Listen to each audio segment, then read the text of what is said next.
Hello and good morning. Welcome to Caribou Complex here at Pepperell Field, here in beautiful St. John's, Newfoundland, for Game 21 on our schedule here at the 2016 Men's Canadian Championships. Lance Wynn alongside Blair Setford. Glad you've decided to wake up with us this morning. Big matchup between the Sharks and the Rustlers, an all-Saskatoon affair. And when we look at this ball game, Blair, you have to figure it's a must-win situation for both these teams. Well, if the Beaulieu Rustlers want to stay in the playoff mix, they need to take out a win here against the Sharks. The Rustlers 1-3 so far, and they're clinging to that 8th playoff spot right now. The Sharks are among two teams with no wins here during the week. A win could put them into a spot where they might get a tiebreak ahead of, say, the Rustlers if it comes down to it for that 8th and final playoff position. So plenty on the line here. Set the batting order first for the visitors, the Sharks. It'll be Brandon Dobbin to lead things off. John Aquina is in the 2 spot. Anthony Klimenhaga is in the 3 spot. Chris Walushka's batting cleanup. Chris T-Krebs, will be batting in the 5 hole.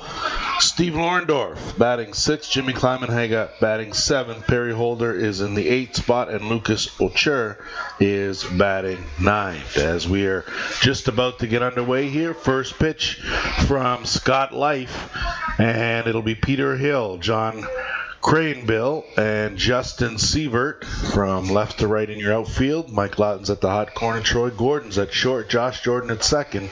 Colin McLeod's at first. And, of course, Corey Cranebill is catching for Scott Life. And Scott Life, been around the circuit for a while, certainly no stranger to this type of competition. And what does he bring to the table? Well, he's got good movement on all his pitches, good rise ball, a good hard drop. He will change speeds. And I think the issue with Scott here this week, he's just been getting caught pitching in the big matchups. He had a really good game the other day against Nova Scotia, but like many guys, got victimized by Nick Shales with a 2-run home run, and that ended up being the difference in the game. Well, he's not the only one been victimized by Nick Shales in the past, so certainly nothing to blemish that record, as that ball is chopped foul by the leadoff man, Brandon Dobbin. Yeah, Scott's in the national team program on the 40-man roster, was at the camp in Innerkip, the identification camp earlier in the year, and was amongst the hardest throwers there, and he's in that category here this week as well. And that ball is skied up. Backing up for it is Dobbin, and he makes the grab. Jordan, and he makes the grab for the first out. That'll bring up John Aquina, the third baseman, with one away here, just underway. Well, John has gone from being the flex player to number 2 in the batting order over the last couple of days for the Sharks. So good for John, making a rise in the order for his team. That pitch from Life is in there for a strike. Well, I think both these two teams, based on the stats that I've seen, certainly would like to be putting up more numbers offensively. Record aside, of course, you got to score runs to win games, and you figure Aquina, as he looks at a called strike 2, has got to factor into the mix if the Sharks want to at least pick up a W here at some point in time before this round robin is over. The 0-2 from Life, and couldn't check it. 3 pitches, 2 away here. First strikeout of the ball game for Life, and that'll bring up Anthony Klimenhaga. Number 47, the shortstop, Anthony Klimenhaga.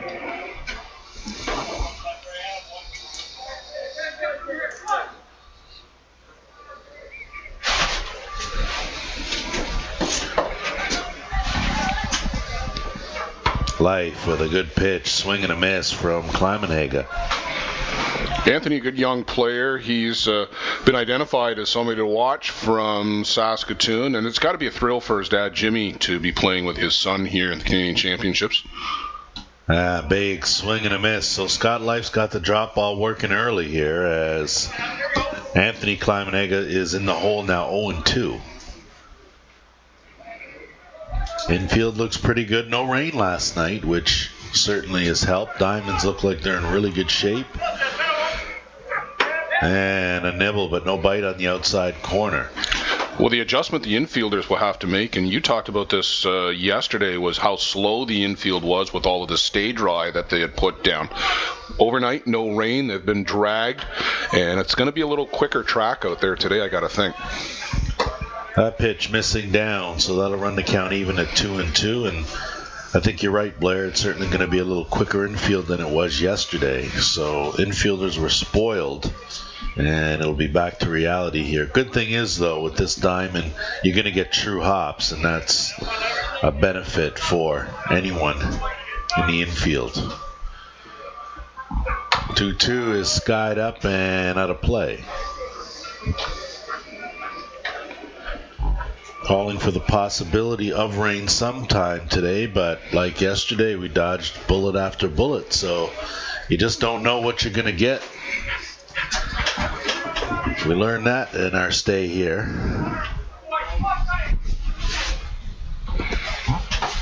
And a swing and a miss. So striking out 2 of the 3 is Scott Life. Down go the Sharks. 1, 2, 3, no runs, no hits, and nobody left aboard. We will be back here for the bottom half after this.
Welcome back here as the Rustlers now are set to bat, and we'll run through the batting order. Troy Gordon, Josh Jordan will be batting in the 2 spot. Sorry, Troy Gordon leading things off. Josh Jordan batting in the 2 spot. Corey Cranbill will be batting 3rd. Dean Holine batting in the cleanup spot. Mike Lawton bats 5th. Peter Hill 6th. Justin Siebert 7th. John Cranbill 8th. Colin McLeod round out the 9 for the Rustlers. Defensively for the Sharks, Perry Holder in left, Lucas Ocher in center, and Chris Walushka in right. John Aquina on the hot corner, Anthony Climenega as the shortstop, Brandon Dobbin at second base, Chris Teatrib at first, and Jimmy Climenega will be catching for Jeff Farian. And when we look at Jeff Farian, he too, no stranger to the big stage. Yeah, he's a veteran on the tournament circuit. Took last year off as he had surgery to correct a small defect with his heart, of all things. And of course, whenever you're having heart surgery, it's a concern. And Jeff fully recovered, and great to see him back out there in the pitching circle. Well, starts Gordon off with a first pitch strike. And that pitch lifted a mile high, but settling under it and calling for it is the third baseman, John Aquina, and he makes the catch for the first out. Well, you're right, Blair. Anytime you have anything to do with your heart, you have to give the guy some credit for fighting through and finding his way back into the circle to play the game that he loves. That's got to be a bit of a traumatic experience for him. Josh Jordan now, number 2 hitter, looks at a changeup down and in for ball 1. Josh has got a couple of the home runs for the Beaulieu Rustlers here this week. Their offense has been pretty much concentrated at the top of the order.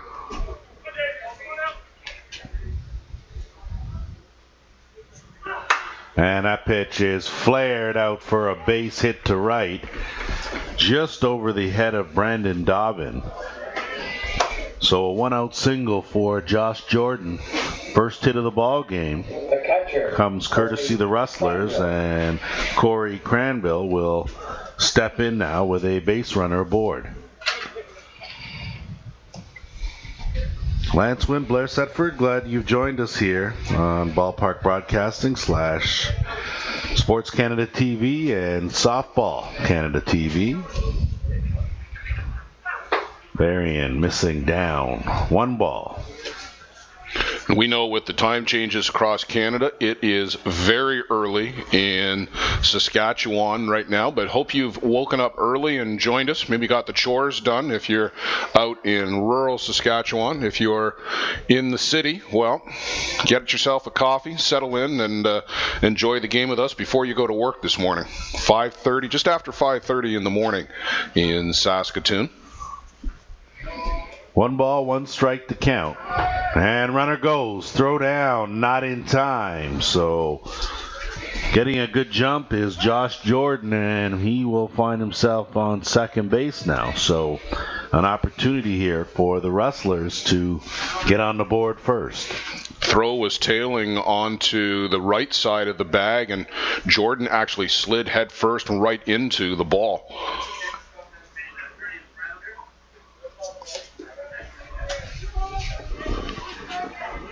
So after a little bit of ground maintenance on second base, 2 balls, 1 strike.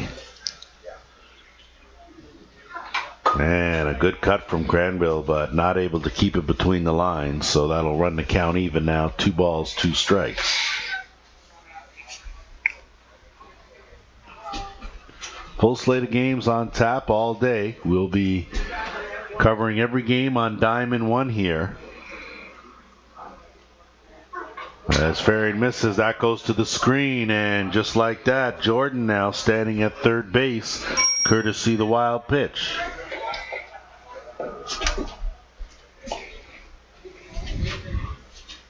So Corey Cranville here with a chance to cash in the first run of the ball game. He's able to find some green here. And he does. Shoots base hit through the right side. RBI single for Cranville. In comes Jordan, and the Rustlers lead this one 1-0. Well, good bit of hitting there by Corey Cranville. Just taking that offering and shooting it through the right side. Number 72.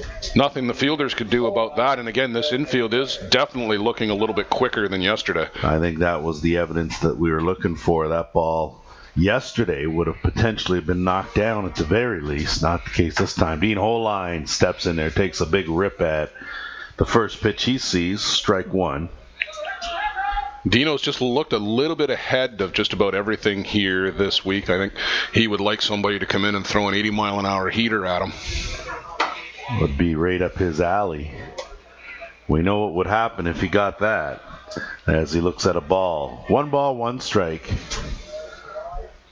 Of course, Dean Holine's had an illustrious career here in this sport. And that pitch missing up. Still a formidable threat there at the plate for sure. Still toes the rubber as well, and maybe won't go 7 for you all the time, but he's certainly able to give you 3 or 4. Yeah, he said he'd be available in an emergency situation. They've got some pretty lively arms there with Life and Newton, and we saw young Greg Hill come in last night in relief for the Beaulieu team. Dino just wanted to be here to hit and to help mentor this young Rustlers squad as it's their first appearance at a Canadian National Championship, and he was happy to be here to help out with them. Well, you can never underestimate the value of the mentorship and the experience that he's seen as he looks for a pitch up. So it's a full count now to Dean Holine. And that ball's deep, and drifting, and you can get out of this ballpark, but not. It's off the fence, rounding third, coming in to score. RBI double for Dean Holine. And just like that, it's 2-0 for the Rustlers. Well, that ball got knocked down by the wind. You and I both thought it was well out of the park, and it got to about the 260-foot mark and then just dropped like a stone right to the base of the fence and knocked down by the wind. Dean Holine victimized by two things there. Number one is the deep fences, the 265 fences, but two, the wind just pulled that one back in. I was sure that ball was just a memory. And you're right, it did drop. So Mike Lawton steps in now. 2 runs pushed across here by the Rustlers. And Dean Holine standing at second base. That pitch in there for a strike. The Rustlers have got a fairly deep bench, too, so they could run for Dean if they wanted, but it's very early in the game, so you'd likely save that for a later inning. And off speed is right directly over top of our press box here. Good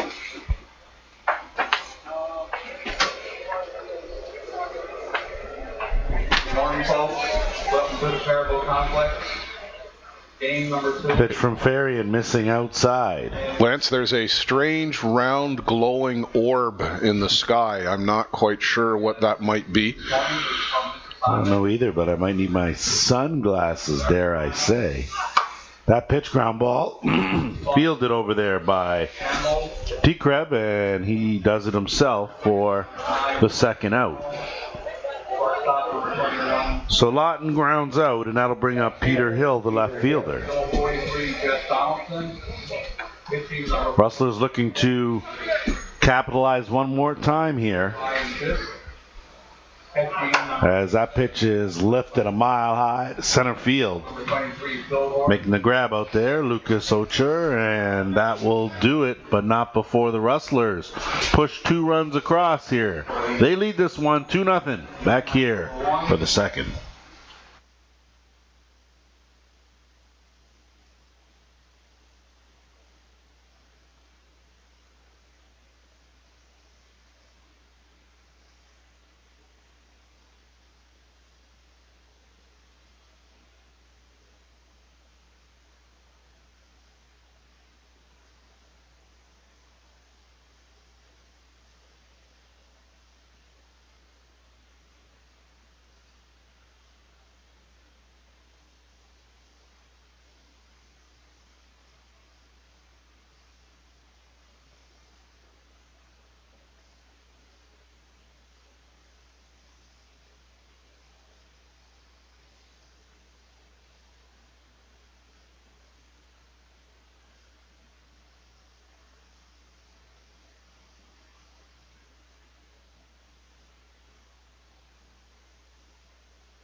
Welcome back here to the Caribou Complex, Pepperell Field in St. John's, Newfoundland. Lance Wynn, Blair Setford.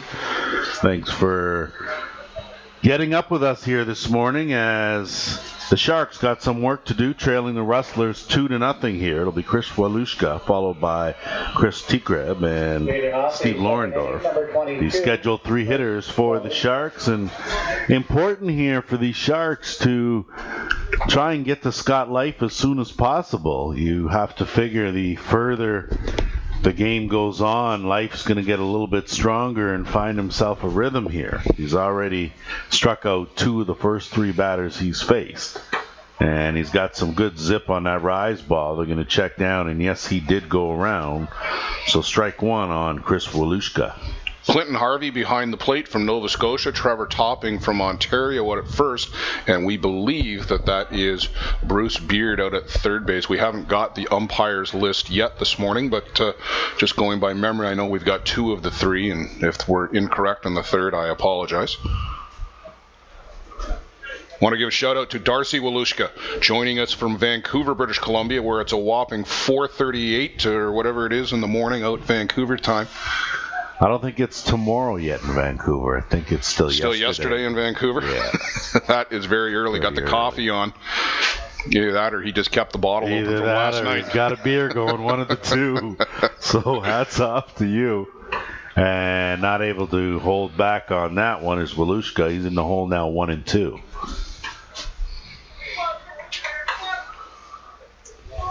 Walushka, another player that has been around the circuit for a while.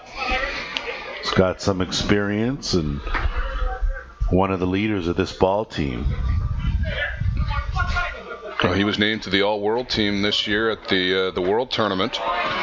Big swing and a miss, so we just jinxed him. 3 of the first 4 batters that Scott Life has faced, he has sat down via the strikeout, and that'll bring up Chris T-Crab. Land disposal, enterprise, modern business. Number 28. If you're the Rustlers, you're looking to have as quick an inning as possible here after you've just pushed 2 runs across. Well, I think they want to get Scott Life onto a roll, too. When he does get rolling, he will rack up the strikeouts, and 3 in a row, 3 out of the 4, and I think that's the kind of game that Scott Life would like to have here this morning. That pitch, of course, took down the mascot and count 1 ball. And that pitch is in there for a strike. Life's got good velocity. And up to this point, had very good control. And that pitch fouled off the instep.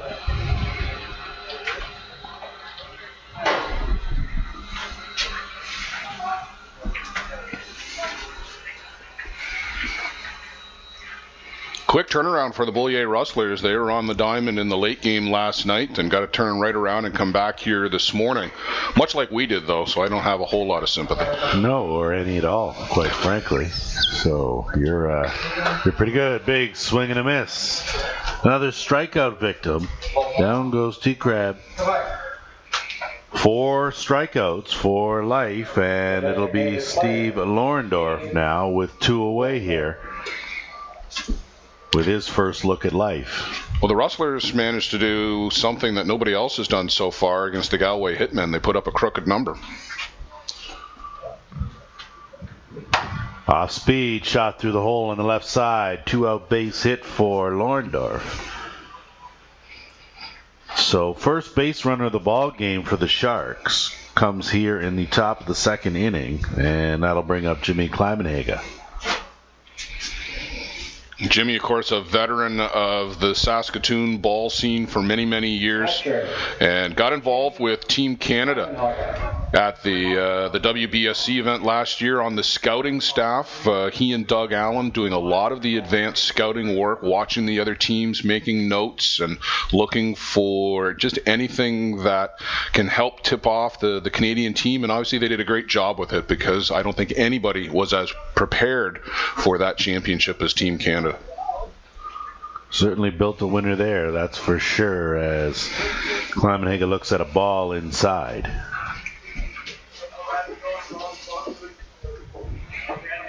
Two out, runner on first. And that pitch just missing the outside corner. I think both Life and Crenville were both wanting that pitch. That pitch caught the corner for a strike. And that's what Scott Life has got to do. He's got to burn the edges and just keep the ball off of the meat of the plate. Certainly keep it off the meat for this guy. And that pitch is another pitch, outside corner, drop ball. 2 balls and 2 strikes the count. Scott Life and the Rustlers trying to shut her down here in the top of the 2nd inning, get back to work as that ball's laced out to center field, base hit. And bobbling that ball but not able to advance is Lorendorf. So back-to-back hits for the Sharks. Perry Holder. And with 2 away, that'll bring up Perry Holder, the left fielder. We'll get a pinch runner for Jimmy Klimenhaga as well, as the catcher will be replaced. I think it's Ty Krebs who's going to come out and run. He was the second out of the inning and is the most recent available batter.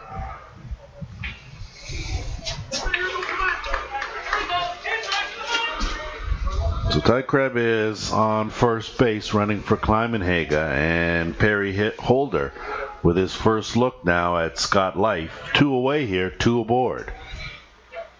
And had a notion to chase the rise ball, but held back, ball 1. I think I would have asked on that particular swing. I thought he went a long way around. Did you? Well, I think it was certainly worth an ask, a mention anyway. That pitch, swing and a miss. So way late on that fastball was Holder. Perry struggling a little bit here this week. He started the week at the top of the shop for the Bridge City Sharks and now down in the 8th spot in the order. 1-1 bounced in there, doesn't go too far, as Krenbel did a good job to keep that in front of him. And runners will have to stay put.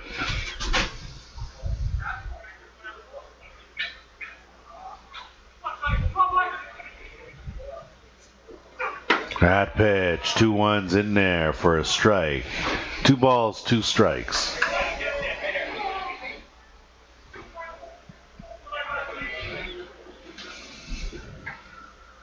So a chance here for the Sharks to cut into the lead with a hit here, but Life nibbling outside, so that'll run the count full.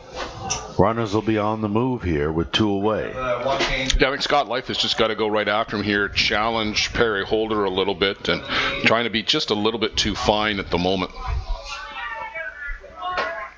Hasn't been able to catch up to Life yet. And he blows it by him for the 3rd out. Striking out the side is Scott Life. No runs. 2 hits, 2 runners left aboard, and we have played 1.5. Headed to the bottom of the 2nd after this.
Welcome back here as we're on the go. Good change up there from Jeff Farian.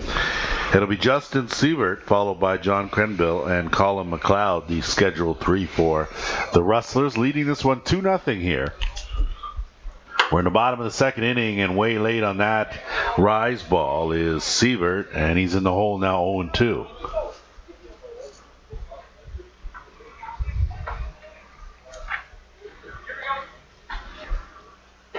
And Farian going outside. So a good 0-2 pitch wasted. Count now 1-2.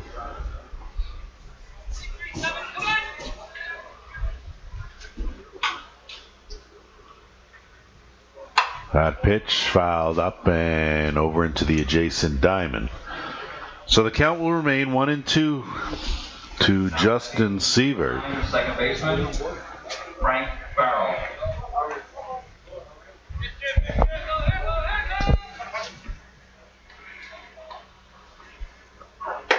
Varian missing up. 2 balls and 2 strikes the count.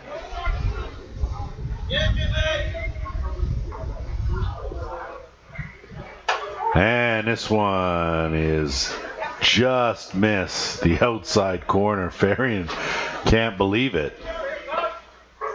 But with a full count, back to work. And just got a piece of that rise ball. So give Sievert some credit. He's made some adjustments here at this at bat. First couple of pitches, he didn't look like he was even going to get a chance at. No, he was chasing up and out of the zone. And he settled in there. Did a good job of taking a couple of close pitches, and now he's got the count run full. And he's caught watching the paint dry. Just the first strikeout victim for Jeff Varian, and there's one away for John Krenbill. Lance, back at the Saskatoon Provincials, or the Saskatchewan Provincials in July, mid-July. Beaulieu, a bit of a surprise coming out as the winners. They play in the Regina Source for Sports League, but came through for the championship at the Provincials. Delisle Diamond Dogs were second. Delisle, of course, ended up playing in the World Tournament. Chetty's Pretty Boys in third place. They're here. And the Poly Plus Angels, we'll see them a little bit later today with Devin McCullough. They'll be taking on the Galway Hitmen. They finished in fourth. And Bridge City Sharks here representing Saskatoon. They finished fifth, but they come here as Sask 4 for the Canadian tournament. So certainly a contingency from the province of Saskatchewan here, represented well as Krenbill tries to lay one down and it goes awry. Foul. 1 ball, 2 strikes the count.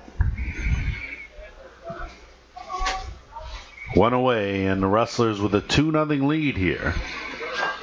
Courtesy a couple of hits in the first. One from Corey Krenbill, the other from Dean Holine. As that's cue-balled foul. So staying alive is John Krenbill. John put a lot of mileage on the tires last night, running in from deep center field to try and catch some medium and short Texas Leaguer fly balls and running all over the outfield, but to little avail last night. Just couldn't catch up with any of them. Well, sometimes, unfortunately, that's the case. Things just out of your reach. Just like when you hit, sometimes you're hitting the ball, it's right at people as that pitch misses outside. Well, that's all he needed, was to put in a lot of mileage and then back out here on the diamond for 9 a.m. That pitch in there for a strike. Back-to-back strikeouts. Turn that K the other way, and with 2 out, that'll bring up Colin McLeod. Just the first 2 of the game for Jeff Varian. Well, you figure after that shaky first inning that he seems to have settled down just a bit here and having a little bit more success finding the corners as that pitch misses down and out.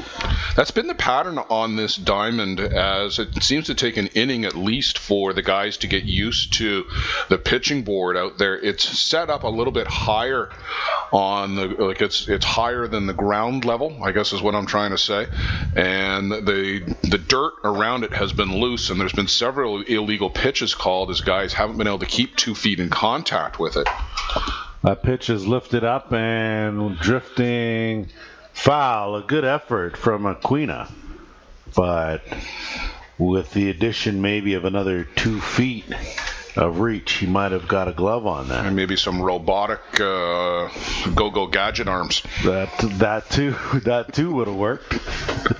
But he certainly needed some assistance either way. 1-2, took a little off, missed outside. 2-2. Colin McLeod does the organizing. He's the team rep for Beaulieu and getting some action in the lineup here today.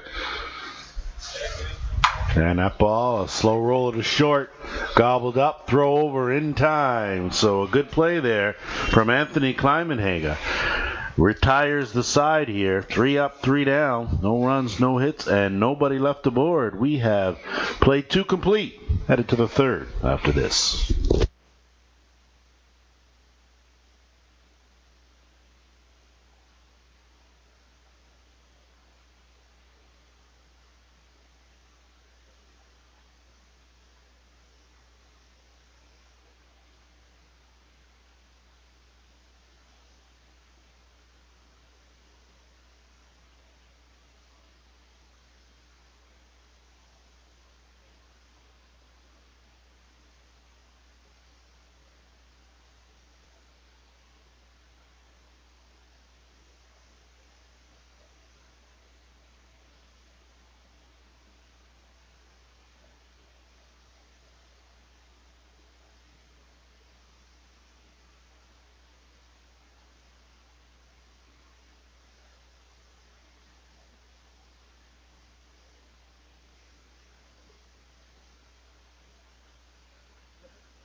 Welcome back here. 2-0 lead in favor of the Rustlers in an all Saskatchewan matchup here at the 2016 Canadian Men's Fastball Championships. Lance Wynn, Blair Setford.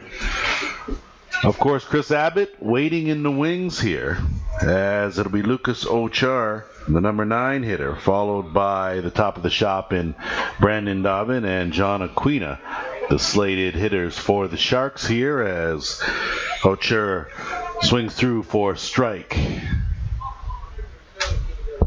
Scott Life has been pretty good here, the exception of giving up those back-to-back hits an inning ago. He has retired every other batter he has seen, and certainly hasn't allowed a run up to this point. 5 of the 6 outs by way of the strikeout, so Scott seems to be relatively dialed in here early.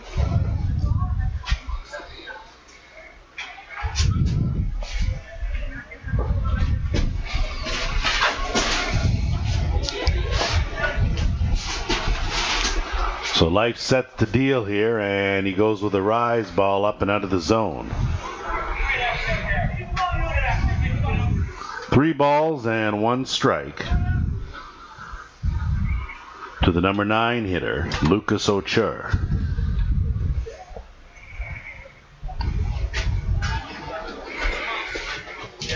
And like we've seen so often here this week, Life doing a bit of groundkeeping on his landing pad. And he misses outside. So a leadoff walk issued to Lucas Ochar. And that will bring up the leadoff man in Brandon Dobbin. Well, not only a leadoff walk, but a leadoff walk to the 9 batter. And you saw how disgusted with himself that Scott Life was. A big kick of the dirt. Now batting the left fielder, number 21. So Dobbin steps in now. He popped out to open up the ball game.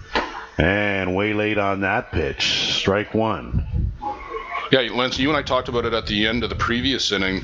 They haven't really been that close to Scott Life, and he's been nibbling perhaps a little bit more than necessary. Challenge these guys right now. And that's exactly what he does, as 2 quick strikes on Dobbin.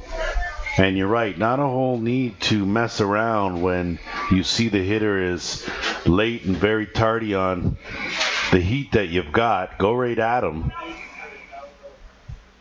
And that's what Life does. So a good job of getting around on that pitch and lifting it foul to stay alive was Dobbin. But you got to figure as a pitcher, until that hitter shows you that he can catch up to what you're throwing, you probably shouldn't take a little off and help him out. 0-2 is in there for a third strike. Dobbin certainly knew it. He was already headed back to the dugout. And John Aquino will step in with one away here and a runner on. And quite frankly, not quite sure, but you figure Dobbin in the leadoff spot that, and I know, of course, Blair, you're of the Gator thinking that bunting is just out of the picture, but when you're in a 2-run ball game, your team hasn't won a game in the tournament, you got to figure that runs might just be important at some stage, and maybe you consider laying that down to at least put the pressure on the defense. Yeah, you might think about it. It's still early here. It's only the top of the third inning, and maybe you would go after, maybe you just take the chance here. I think if it's a little bit later in the game, you're definitely doing it. But you're right. My personal theory, and you can call it the Gator theory if you want, let the bats go after it early, and then if it's a definite situation later in the game, you and I talked about the other day, from the 4th or 5th on, then maybe you're going to do it. I agree with you to a certain point. As down goes Aquina, he's caught looking as well. And I think we had this discussion on the way to the ballpark, and I'd have to somewhat not go against what you're saying, but side with Chris Abbott in such that you got to know what tools you have, and sometimes even though if you don't have the big bats to be able to do that, then you may have to manufacture. And in this situation, you got to figure that when you're 0-4, you're having trouble scoring some runs. So maybe it might be better to at least try and manufacture as opposed to doing it the fun way or the hard way, whichever way you want to put it. Well, you just saw Anthony Klimenhaga try it right there. And what I will say is this. The Sharks right now look a little bit overmatched, so maybe getting the bat out in front and trying to put one down might provide you a bit better look at Scott Life. Life deals, and the rise ball up and out of the zone, not chasing, was Anthony Klimenhaga. Now the count 1-1. Because certainly Brandon Dovin and John Aquina just looked overmatched there. Scott Life blew it right by both of them. Well, I think we could probably pick up the discussion, and it'd be a little different every game, every matchup, and certainly every scenario. Yeah, I hear what you're saying. You're 0-4, and you need a win to try and get yourself at least a look at a playoff spot. Why not try something different? The Galway Hitmen, on the other hand, they're not going to be bunting likely at any point in this tournament. Well, no, not when you're putting up 7-8 runs in an inning. No, definitely not. As that's a slow roller. Life fields it, flip over to first in time. So a good inning for Life, despite giving up the leadoff walk. They go down in order. 1, 2, 3, 4. One runner left aboard, and we head now to the bottom of the third. 2-0. Favor of the Rustlers.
Welcome back here to Pepperell Field here in St. John's, Newfoundland. Lance Wynn, Blair Setford, Chris Abbott, glad to have you with us here as we open up at the crack of dawn, it felt like, and the Rustlers top of the shop here, working the bottom of the third inning. Troy Gordon leading things off here, and that ball is lifted deep, and settling under it is the center fielder out there, Lucas Ochoa, for the first out of the bottom of the third. Second base. Well, one pitch, one out. Jordan. Jeff Ferry, if he can groove 2 more, he can tie the record. That would be impressive in itself. So certainly the start that you want if you're Jeff Ferrian works quickly, and he has settled in after struggling through that first inning. Good off speed there to Josh Jordan. It was Jordan that singled and stole a base, then advanced to third on a wild pitch, and it was Corey Krenville that singled to bring him in. And of course, Dean Holine followed that up with another double, and that cashed in the second run of the ball game for the Hustlers. Off-speed, drilled out to center field, and you can certainly get out of the ballpark. A home run for Josh Jordan.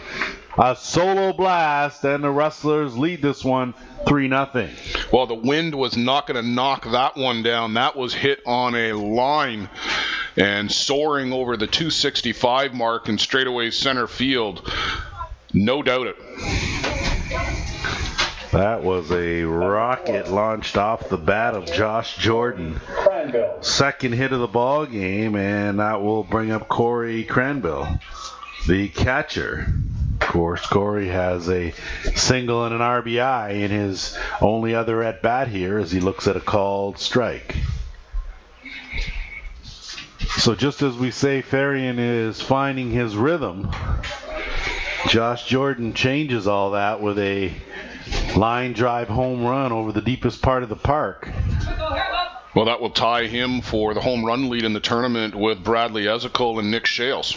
That's some pretty heady company to be in. Certainly is. Now they too are on the diamond today, so they have a chance to add to their total, it seems like, every time they step into that batter's box. Well, it's almost a surprise when Bradley Ezekiel doesn't hit the ball out at this point. Well, I think everyone's counting more so are you able to get the guy out, actually, as that ball is a good piece of hitting through the right side of the infield for Corey Cranville, his second hit of the ball game. Just reached out and went with that pitch from the left-hander Ferrian and poked it off the glove of the diving Brandon Dovin. That's exactly what Cranville did in his last at-bat, shooting a base hit through the hole on the right side, and does the same here as he's just taking what Ferrian gives him.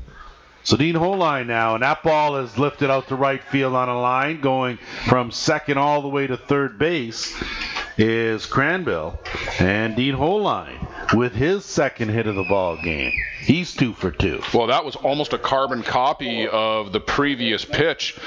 Outside corner, Dean just went with it and smashed it out to right field. That one was tailing, he hit it so hard. Well, the 2, 3, 4 hitters for these Rustlers have done the damage here. Up to this point, accounting for all 3 runs, and it looks like there will be a pinch runner for Dean Holine. Looks like Tyler Kiefling will come in and run for the veteran Holine. And there will be a meeting on the mound here with 1 away and runners on the corners. And Mike Lawton, the scheduled batter. Now batting the designated player. Lawton grounded out in the first. Mike Lawton, the veteran of Saskatoon ball, played for the Aspen Interior squad a number of years back. He's been to a number of Canadians and world tournaments and hit a couple of balls hard last night. So Ferrian back to work. And that ball, Squilber to second. Tagged the runner and over to first in time. So an impressive double play turn by Brandon Dovin. And Jeff Ferrian gets out of it, but not after surrendering a home run to Josh Jordan. 3-0 in favor of the Rustlers. Back here in a minute.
Back here for the top of the fourth inning. 3-0 in favor of the Rustlers. In an all Saskatchewan matchup here at the Men's Senior Canadian Championships. Chris Walushka to lead things off here. Walushka struck out in the second, and he looks at a pitch from Scott Life up and out of the zone.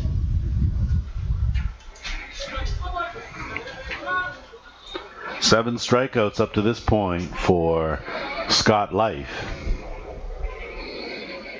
And that rise ball swung on and missed. Count now 1-1.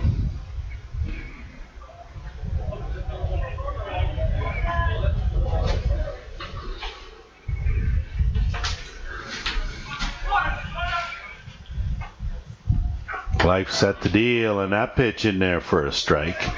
1 ball, 2 strikes. Can hardly wait for the sun to really get at its peak so it can really come blazing in here in our press box. Fortunately, we don't have to field any fly balls, which is lucky for that. Well, from what I hear about some of the gloves in this room, it's a darn good thing that none of us are out there fielding anything. Catching something, my problem. Well, I'm gonna leave that and let those speak for themselves. Big swing and a miss. Down goes Walushka. Second time he's struck out, and that'll bring up Chris Stykrep. For those that speak, I'm not sure about Chris's defensive prowess. And I've seen yours, Blair. So. Well, listen, I could catch it okay. It's just when I had to throw it was going to always be a problem. so you're good at. Chris Abbott was in the same Abbott's spot. Got his hand up and saying he's got the first half of the equation down pat. Yeah. There was a reason Chris and I were playing third base. Knock it down, pick it up, and hopefully hit the guy on the other side of the diamond with the throw. Junior's on the 6'5" first base. Well, I tell you, some of us in here appreciate your honesty. That's for sure. Big swing and a miss from Stykrep. He struck out in the second as well. That was the inning. Life was cruising along, had 2 quick outs, gave up back-to-back singles, but then got a final strikeout to retire the side. As he took a little something off, missed up and out. Now batting for the Rusty Diggers, the right fielder, number 23, Bill Gordon.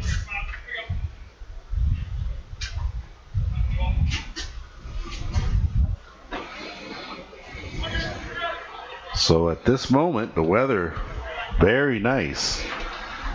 You consider, at least if you had to get up, that at least the weather's cooperating as that ball is chopped foul.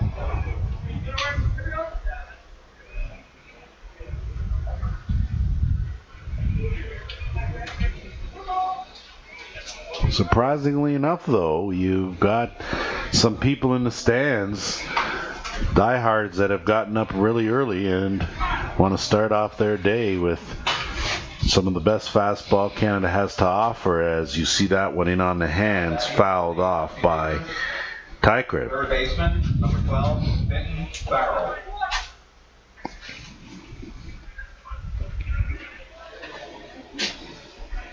So the Rustlers with a 3-0 lead here after putting up a run in their half of the third, and a swing and a miss. So Scott Life rolling along here. Another strikeout, and that will bring up Steven Lorendorf. Lorendorf, of course, owns one of the only 2 hits surrendered by Life here today. Steve Lorendorf. Yeah, the 2 hits and a walk, the only base runners for the Bridge City Sharks. That's 9 strikeouts already for Scott Life, and he's making it look pretty easy out there so far.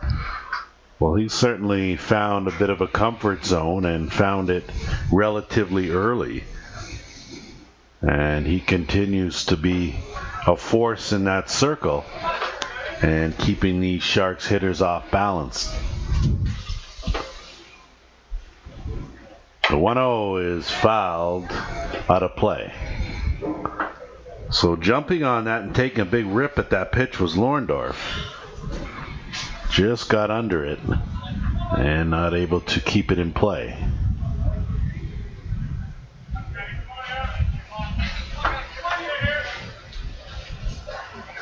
And chasing a bad one up and out of the zone was Lorndorf. So Scott Life, if you don't have to throw strikes, you shouldn't. And that rise ball out of the zone, and with a 1-2 count, maybe expect to see him climb that ladder again. Well, we've talked about that a lot this week. And he blows it by him, striking out the side. Scott Life rolling along, as are the Rustlers, leading this one 3-0 back here for the home half of the fourth.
Welcome back here as we get set for the bottom of the fourth inning. Rustlers leading this one 3-0. They'll send Peter Hill, Justin Siebert, and John Krenbill up to face Jeff Varian here. And a bunt attempt is miss, strike one. So to your point, Blair, about throwing strikes, same thing can apply for Varian. If you get these hitters chasing pitches that are out of the strike zone, then why throw a strike and make things easier for them? Well, certainly Scott Life had that going on the last inning. Guys were chasing up at their eyes, keep throwing the rise ball until they show that they can hit it. For Jeff Varian, and this is something else we talked about yesterday, he's got a good changeup. Don't be afraid to use it. Don't leave it in the bag. Zach Pierce warming up in the Sharks bullpen there as Varian misses up. So 1 ball, 2 strikes the count. Zach, a good young pitcher, just out of the Diamondbacks junior program and just emerging on the men's scene. Came in against the Hitmen on day one and had a tough go trying to close out the Hitmen in the inning, but settled down after that, only gave up a couple of runs the rest of the way. Well, who hasn't had trouble closing an inning with the Hitmen? Gee, that's almost like a death sentence when you're asked to come in and stop the bleeding there, as Varian bounces that one in, and that actually hit Hill, and he will trot down the first base. So leadoff man aboard. I guess if you're going to get hit by a pitch, it's probably pretty good that it bounces first.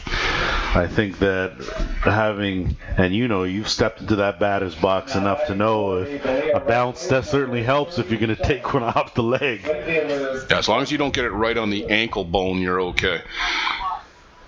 So Justin Siebert now, runner goes, pitch up high, throw down, not nearly in time, and it looks like leadoff was called on the play.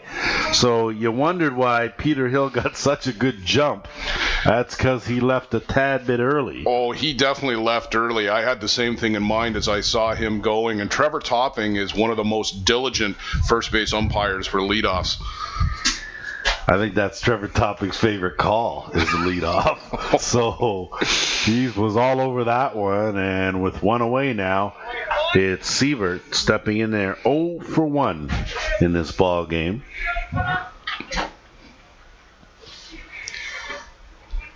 The score after So Farian dodging a bit of a bullet there and comes back and pours in a strike. 1 ball, 2 strikes the count.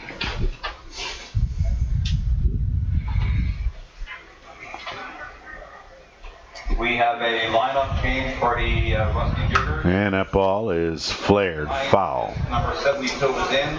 So count remain 1 ball, 2 strikes.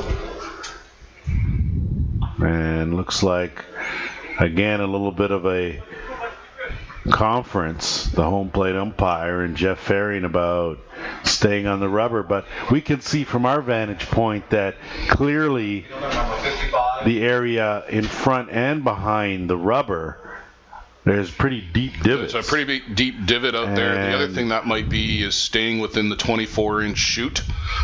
You've got to stay within the width of the pitching board with your landing foot. At least you've got to come back into the chute with your landing foot. And Jeff, who does go off to the one side a little bit, might not have been doing that. Well, either way, set to go now. And that pitch in there for a strike. So down goes Sievert, caught looking for the second time, and that'll bring up John Krenville. Number 11. So 2 away here for Farian and the Sharks, and Krenville will come up, strikeout victim, caught looking in the second. So another look here at Farian, and a good cut there, just missed that pitch. But in the hole now, 0-1. Lance, we talked a little bit earlier about most of the Rustlers' offense concentrated at the top of the order. It would be great for Beaulieu if they could get something out of the 8 and 9 guys here down at the bottom and try and set the table for Gordon, Jordan, and Krenville at the top. I think that would be the ideal scenario. And I think if you want to advance in this tournament come playoff time, you really have to have more than just the meat of the order working. As that pitch again fouled straight back. So 2 pretty healthy cuts from Krenville. Not able to keep it between the lines, but timing wise certainly appears to be on what Farian has to offer.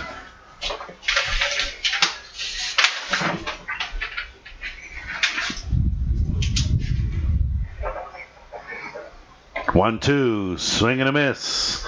So down goes Krenville for the third out. No runs, no hits, and nobody left aboard. And we are headed to our slide to 5 when we come back after this.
Back here at Pepperell Field in St. John's, Newfoundland, Lance Windblair Setford, Chris Abbott. Glad you've decided to start your day with us here as we're in the top of the 5th inning, 3-0 in favor of the Rustlers, leading the Sharks here, and it's Jimmy Klimenhaga to lead things off here. Klimenhaga singled in the 2nd inning, and Scott Life in there for a strike to run the count even at 1-1.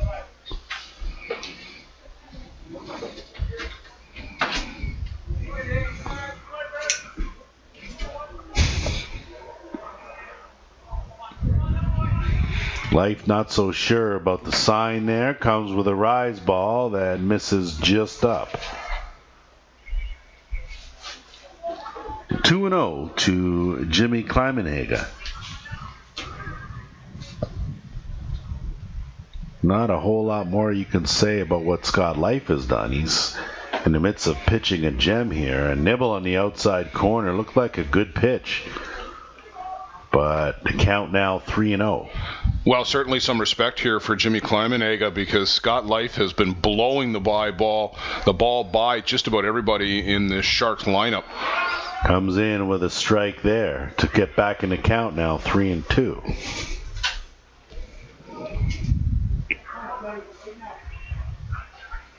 Now let me recheck the count. By my count, I've got 3-1. I think you're right, Lance. That's what I had in my head as well. And rise ball. So down goes Jimmy Klimenhaga with a leadoff walk. And we will expect to see a pinch runner. And so we're in the same situation now, Blair, an inning later, where you got the leadoff man aboard and your number 8 hitter coming up. Do you bunt the ball or do you let him hit away? Down by 3, I'm actually letting him hit at this point. If it was 2, I might be with you on the bunt. But down by 3, I don't know that you can give away an out here this late in the game. Okay. Well, I say with 10 strikeouts to Scott Life's favor right now that these guys haven't seemed to have been able to get much of anything. And here comes the pinch runner, and this time it'll be Eric Walushka. So the other Walushka comes in to pinch run for Jimmy Klimenhaga, and it'll be Perry Holder steps in now with a runner aboard and nobody away here in the top of the 5th. Trailing by 3, runner goes, and it's popped up. Might fall into no man's land. Going to be a long run and a tough play, and it does. Not able to go any further than second base was Walushka. And a seeing eye pop-up single for Perry Holder. And for the first time, second time, 2 runners aboard now for the Sharks. Now with my 9 batter, Lance, I think I'd probably be bunting here to get 2 guys into scoring position. Oh, I see. Different scenario. Absolutely, I get it. It is. Okay, fair enough. So Lucas Ochoa steps in now, and he had a walk in the 3rd in his only other plate appearance, and corners in, looking for the bunt, and squaring and taking that pitch for a strike. Well, you made this point yesterday. You have to want to bunt, and I'm not sure that he is wanting to bunt here in this situation because he squared around really late. If you're sacrificing, as we all know, get out there early and get the ball down. Well, it's funny, Blair, you're right. You can read. It's very easy to read as that ball is scooped up neatly by Crenville and keep the runners where they are at. Yeah, he saved some real estate there for sure. And you're right, Blair. You can tell when someone is committed to laying it down and when someone isn't. And we'll see if Ocher is able to get a little more committed. Choked way up on the bat, squares, and takes a pitch that looked pretty good. His eye, I guess, a little better than mine up here, because that looked like a pretty good pitch to lay down. They did come in and see. Either way, 2 balls and 1 strike. Who wrote it down?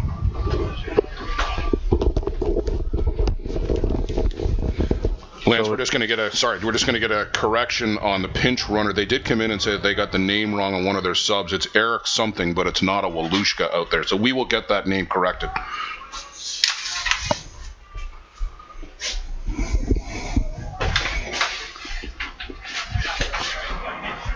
So big chance here again for the Sharks as a walk on what looked like a pretty good pitch. So cruising along with Scott Life until the 5th here as he surrenders his 2nd walk of the inning. And now the bases are loaded for the top of the shop in Brandon Dobbin. And Blair, you got to figure there's no better time than right now if the Sharks want to get on the board. Well, absolutely. This is your chance, and this is your moment. You've got the top of your order coming up. These opportunities only come around so often. You can't squander it here. This is the ball game. They get out of this jam. This is the ball game. So it's actually Eric Tarnowski that's running and not Mr. Walushka, so our apologies there as we've corrected that. Is that pitch up to snag by Life over to first for the double play. So Scott Life, no pun intended, gets the job done there as Dobbin with a line drive back to the pitcher. And then the pitcher over to first for the double play. And they're now 2 away. Runners on second and third for the number 2 hitter in John Aquina, who has struck out twice. And it looks like there will be a pinch hitter in Kurt Brown, as Aquina clearly struggled in his previous 2 at-bats. Now batting number 7. So a hit here would certainly change the complexion of this ball game. If Life is able to wiggle his way out of it, that'll go a long way to having the Rustlers maintain the momentum that they've built here with a 3-0 lead. And that pitch from Life in there for a strike. Well, sometimes luck is just on your side. That pitch with the leadoff batter dove and hit it hard, but just right at somebody as it happens. And then, as the runner, you're trying to get a break, and Life had to look around and got him at first base. That pitch fouled up and out of play. And I mean, in the runner's defense, Life made a really good grab on that play. It's not like it was, he had to reach. It was on his right side. He had to reach back and snag it, and by that time just too late.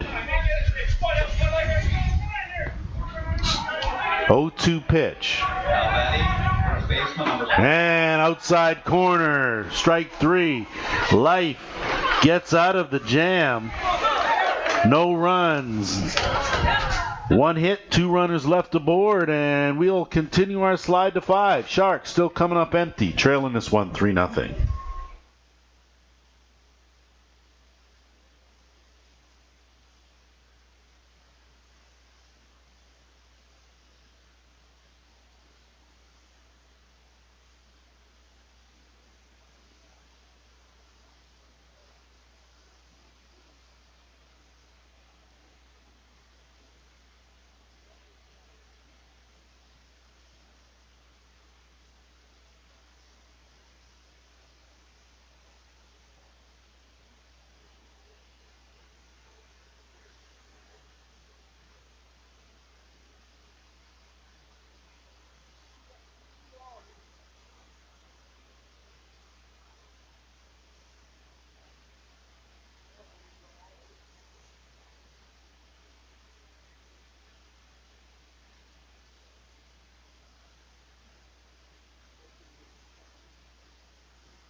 Back here for the other half of our slide to 5. Rustlers leading this one 3-0 to score. They'll send up their number 9 hitter in Colin McLeod, followed by the top of the shop in Troy Gordon and Josh Jordan. Lance, we were just talking off air about the previous inning, and when you're up there, particularly as a pinch hitter, you're up there to do a job, and boy, that pitch way too close to just be taking there to end the top of the 5th. I think you're right. You have to be a lot more aggressive when you're going up there. You have to figure that the pitcher is not going to want to walk you. He's already in a jam, so you got to go up there thinking anything close to being a strike, you're going to take a good hack at. And the fact that you only swung the bat once and got caught looking to end the inning in the threat, you have to figure you just got to bring it a little better in this situation. So Colin McLeod, 0 for 1, grounded out to end the second. And a big swing and a miss. Good rise ball from Farian. And Jeff Farian has quietly kept his team in this ball game. Dodged a couple of bullets. Had a shaky first inning where he gave up a couple. Inning number 2 was good. A long rocket home run from Josh Jordan in the third. And that's where we stand right now. Has had the benefit of a couple of defensive plays that have helped him out. As Farian missing down. Well, it's been the top of the order that's done all the damage, as you said. And we're going to get there in a minute. Colin McLeod would dearly love to be on base for the top of the shop. 3-2 pitch. And that ball lifted up into drifting towards right center, and it'll be the center fielder Lucas Ocher that makes the grab for the first out of the bottom of the 5th inning. So back to the top of the shop here, and Troy Gordon 0 for 2 in this ball game. He has popped out and flied out. One down, and you got to figure that another run or two for the Rustlers would go a long way to giving Scott Life the insurance he needs. A good pitch there from Farian, just missed. Not sure where that was. Maybe it missed inside. Yeah, it looked like he was trying to bend that one in over the inside corner. Comes back, and that pitch fouled straight back. Probably not a good idea to throw Gordon that same pitch again. No, we think he got away with one there. Missed that one.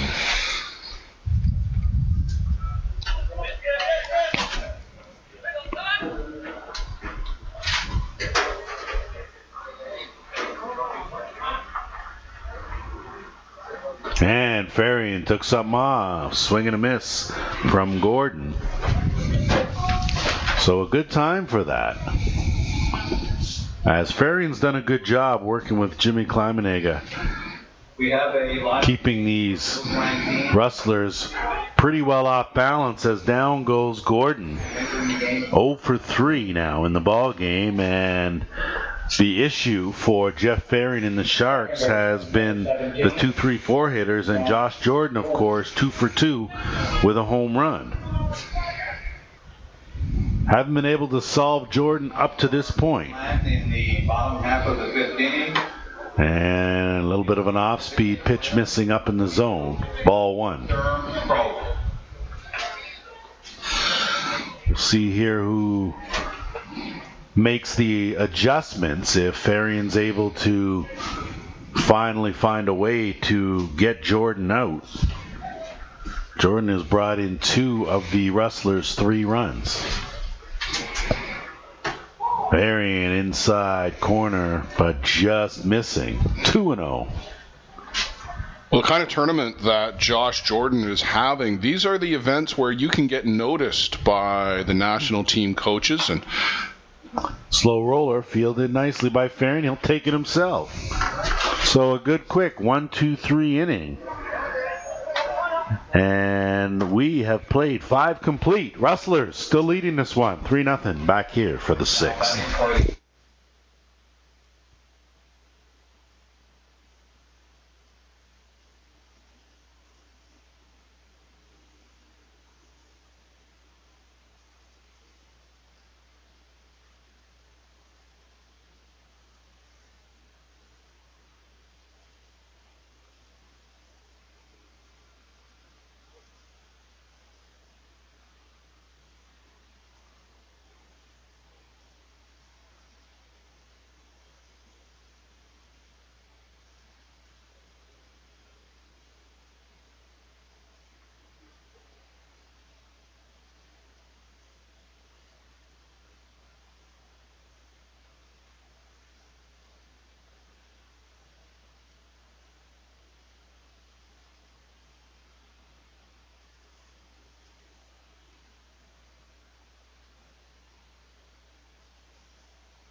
The Top of the 6th inning here. Rustlers number 40. leading the Sharks 3-0 in an all Saskatchewan affair here at the 2016 Senior Men's Canadian Championships. Lance Windblair Setford, Chris Abbott, as that chopper is foul from Anthony Klimenhaga.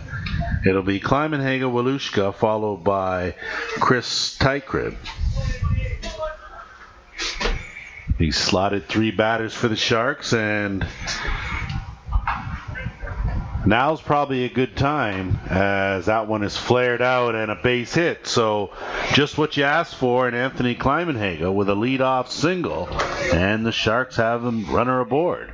The Sharks would have taken that the last inning when they had the bases loaded with nobody out. Just a bit of a bloop single.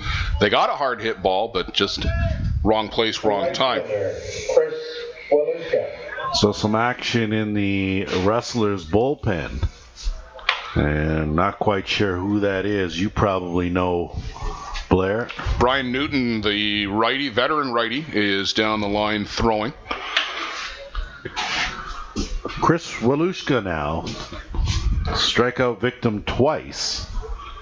0 for 2, and he gets off the snide with a base hit to right, rounding second and into third. So the Sharks with a little something brewing here in the top of the 6th inning. The first baseman, number 28. Bridge City Sharks got to be wondering where these base hits were an inning ago, but that's in the past. Now got to focus on the present, and another good opportunity here for Bridge City to get right back into this one. So Chris Tykreb now working on an 0 for 2 ball game, and it looks like there will be a pinch hitter. Well, I think that's Chris still. No, that is Chris. You're right. As he looks at a called strike. Pretty limited bench over there, and they've already used 2 of them, so.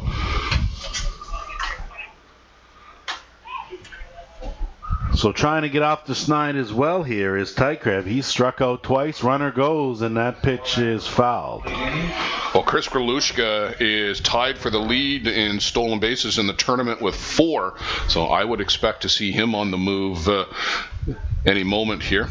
Certainly in this situation here, as the infielder's drawn in a bit up the middle, even with the bag.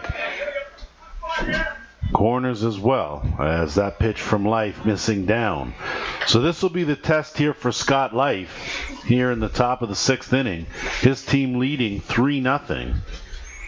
But the Sharks here rallying with 2 men aboard and nobody away. Guy runs like Walushka. He should be up at second base already. And Riseball missing up.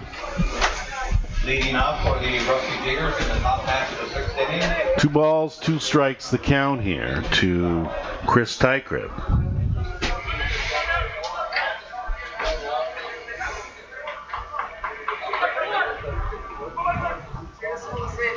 That's a swing and a miss. So Scott Life bears down and sits down Chris Tykreb for the first out of the inning, and that'll bring up Steve Lorendorf. Steve Lorendorf. 12 Ks on the morning for Scott Life, who clearly is a morning person. I got to get Chris Walushka over to second base here if I'm the Sharks. He doesn't really do you any good at first. A single, and he scores from second base. Well, you're trailing by 3, not 2, so a big run there. You're right, and a swing and a miss from Lorendorf as he chased a rise ball from Life. But, you know, with nobody out or even just 1 out here in the inning, chances are they're not going to try and get Chris Walushka. He could probably trot down to second base. I think that's looks like he's going to be on the move, no? And a swing and a miss, and he'll go late on the delayed steal.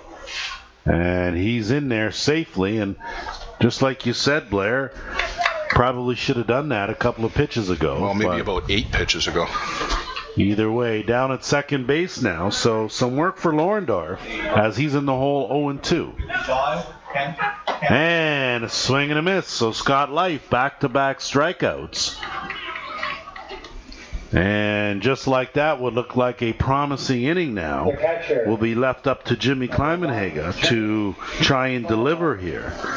Klimenhaga walked and was stranded at third base in the third, but he had already singled in the first. So 1 for 1 with a walk is Jimmy Klimenhaga. Yeah, they've been very careful of pitching around Jimmy. This time, life goes right at him in there for a called strike. And I would continue to be careful with him here. A hit still changes the complexion of this ball game. Would cash 2 and close the gap to 1. So, good hard drop ball inside. Life wanted that pitch. And he's going to take a little bit of a stroll. Looked like a pretty good pitch from our vantage point. So 1 ball and 1 strike to count.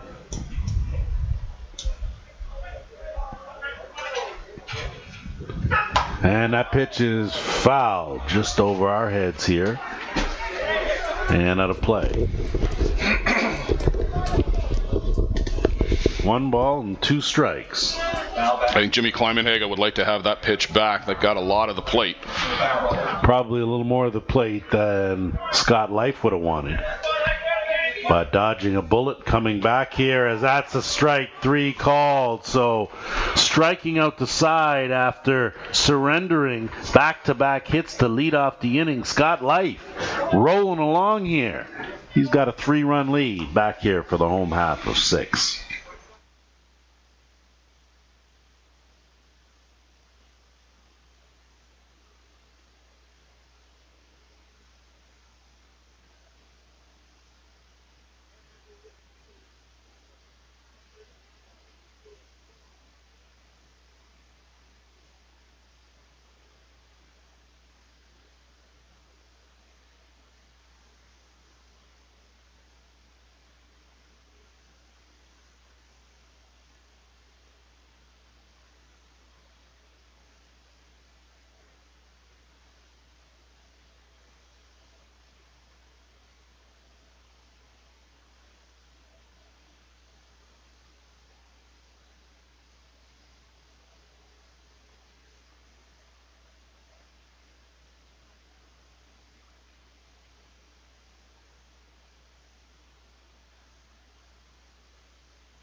Back here at Pepperell Field in St. John's, Newfoundland, Lance Windblair Setford, as we begin the bottom of the 6th inning. Rustlers dodging bullets, leading here 3-0, and it'll be Corey Cranville followed by Dean Holine and Mike Lawton. Cranville has been a real thorn in the side as he lifts one up, and that's going to be a long run, but a good track out there by Chris Walushka. And there's one away.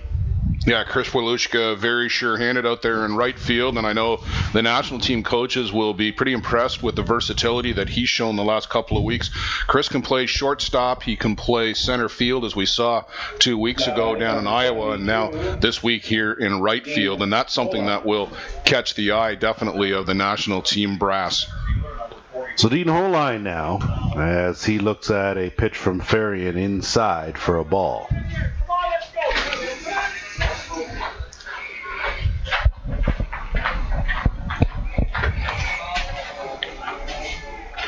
And Ferrian working quickly, that in there for a strike. So the count even now at 1-1. Holine is 2 for 2. Doubled, had an RBI in the first and singled in the third. Yeah, and that double we thought was going to be a home run, but knocked down by the wind in the first inning. That wind seems to have subsided a little bit. Dean will be cursing the fastball gods for that one.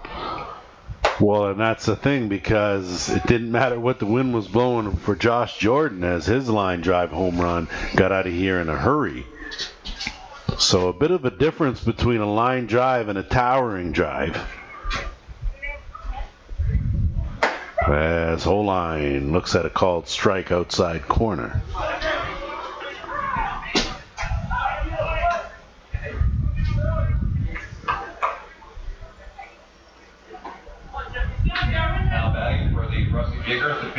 And that 3-2 pitch missing down and out. So Dean Holine works a 1-out walk, and that will bring up Mike Lawton, the third baseman.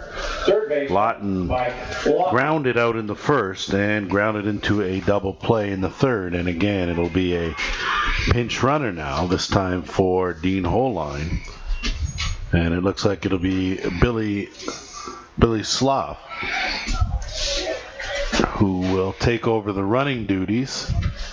Well, that'll be it for Dean Holine. They've pinch run for him twice now, only able to re-enter once. So here in the sixth, with a 3-0 lead, Bullier Rustlers rolling the dice a little bit that they'll be able to cash a run and perhaps extend the lead, and Dino won't be coming to the plate again, or that spot at least won't come to the plate again. Half of the sixth inning, catcher, number 10. So Lawton looks at a ball outside from Farian. 1-0. And Farian comes back, but misses down with a drop ball. Zach Pierce continues to throw down the right field side for the Bridge City Sharks. That drop ball in there for a strike. 2-1. Farian doesn't waste much time. He has got a pretty quick pace going. Oh, God bless him for doing it. As he goes over the outside corner for a strike, most certainly. And not to take a knock at Sean Cleary as one of the guys that immediately come to mind, but Sean takes a while between pitches as a big swing and just got a piece of it to stay alive. Climenhaga not able to squeeze it. I think that's called being deliberate. Well, I think that's a good way of wording it. Yeah, I would agree. Deliberate, being very meticulous. Yes, okay. That used to be the case for Juan Portolicio. It used to take a while as that ground ball gobbled up by Aquino over to second and get the lead runner. So a good job there by Aquino to get the runner at second. Mike Lawton will be safe at first on the fielder's choice. Now batting for the Bullier Rustlers, number... And that will bring up Peter Hill, the left fielder. Now batting for Newfoundland, the left fielder, number 20. So 2 away here for Hill. Hill is 0 for 1, flied out and then was hit by a pitch in the fourth. And like we said, but fortunately that pitch bounced first. Man, that ball, hard hit ball, one hopper through the glove. So rounding second, the throw coming in the third, not in time as Aquino looked like it may have deflected it just a bit, but either way, Peter Hill in there, and I'm not even sure how you can score that because it didn't go off his glove. Really, it's an error. And I'm going to have to wait for the official scoring, but Peter Hill on second base regardless. And now a runner on second and third here. I'll be honest, Lance, I was blocked out on the initial hit. I was ending up watching the play at third where Mike Lawton slid into third and the ball hit John Aquino in the glove, but dropped down to the dirt. I thought maybe they were going to get Lawton at third on the play at least. So it looks like it'll be Wayne Flotre that will pinch hit now for Justin Sievert. And looking for some insurance here as Farian bends one outside.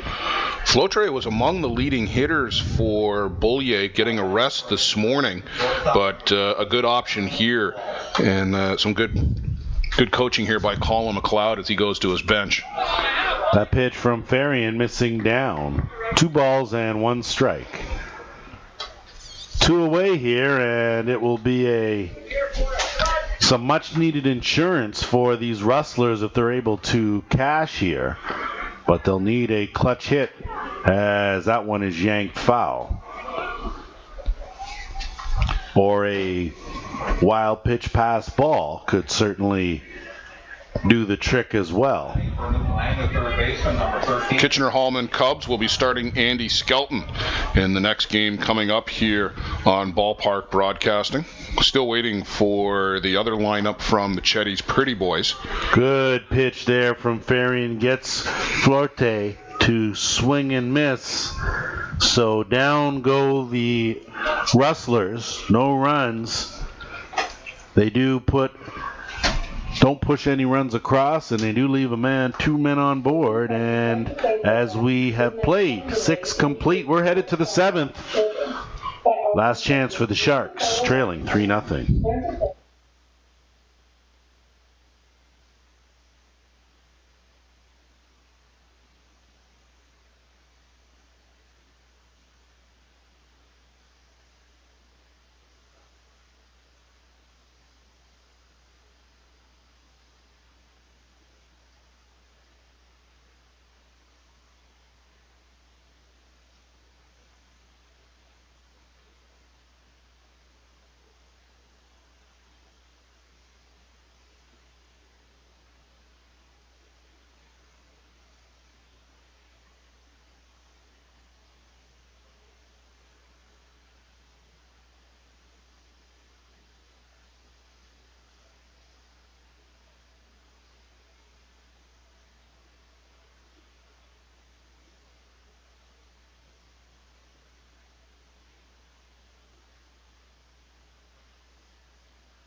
Come back here. Last chance for the Sharks, trailing 3-0.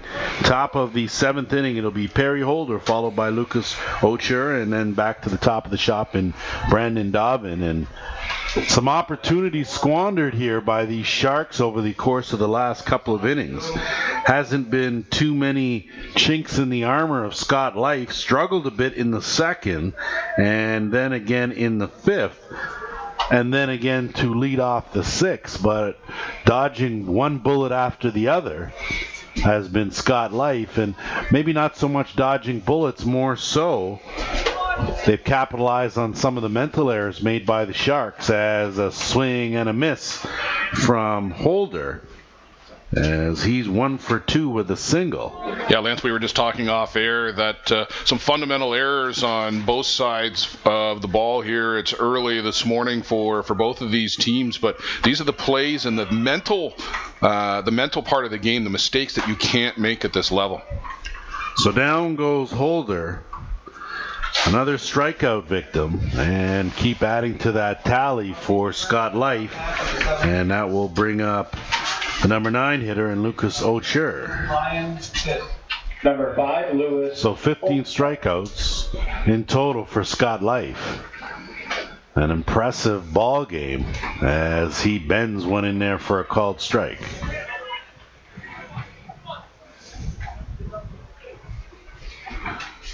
Unfortunately, it looks like the clouds are rolling in here.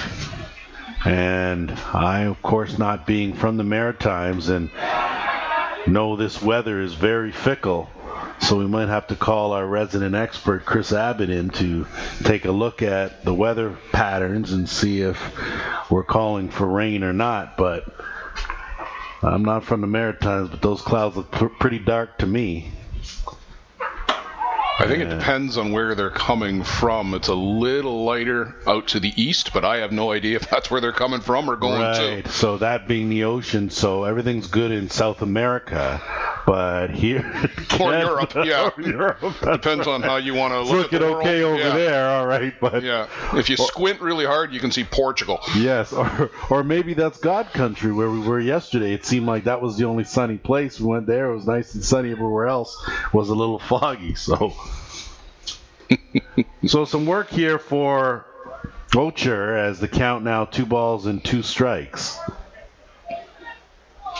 Scott Life trying to close the door on the Sharks and any hope they could have of advancing. And he gasses one up. Another strikeout for Life.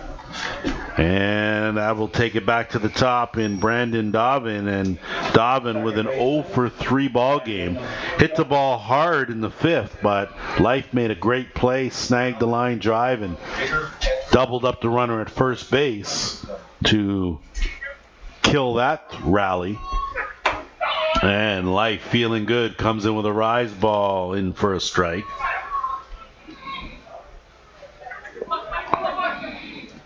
Sharks down to their final out here.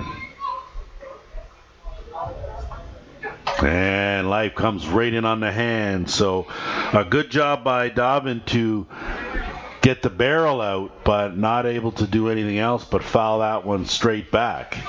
And he's in the hole now 0-2.